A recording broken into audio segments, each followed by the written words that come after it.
Well, I was raised in a family that believed in God, but I wouldn't say that they were churchgoers on a regular basis or even like once I got into my child and youth years. But I always knew who he was somehow.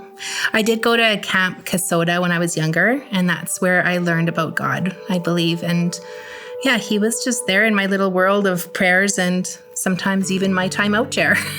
My husband actually had a stroke and he was in the hospital, and he actually, they resuscitated him. He actually had passed away.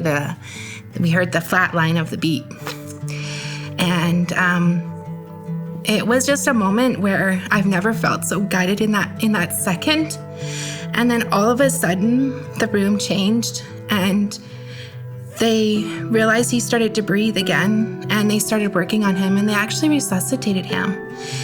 And I don't want to share too much of his story going through that, but just being in the room and witnessing that and being by his side, I can't put words to, and I know God was there.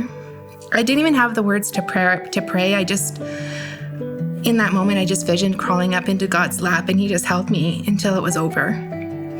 And then when Dean came to and he was able to talk about it, what he shared was unbelievable, and it just reinforced what I was always wondering.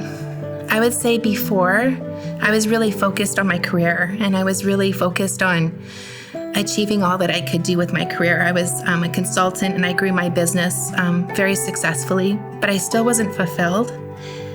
And aside of me as well, alongside my consulting business, I really did try to find women that needed some inspiration, that needed somebody behind them to really boost them and find their career path and really inspire them. And I was really compassionate about helping women in the career world and in the business world. And then one day, Josh asked me to start leading a group, and it just turned my stomach. And I don't know if he remembers this, but I think I actually started crying because I was just so messy. I couldn't imagine ever leading anybody. And then it just sat with me for a while, and I just didn't really find a group that was a good fit for me. And then God told me to start one, and I just said, okay.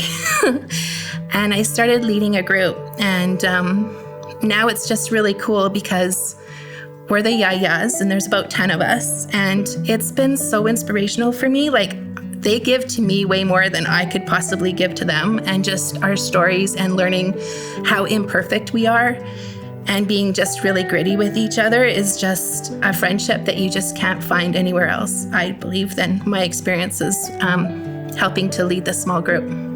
I want to be baptized just to declare how amazing he is, to just share our story.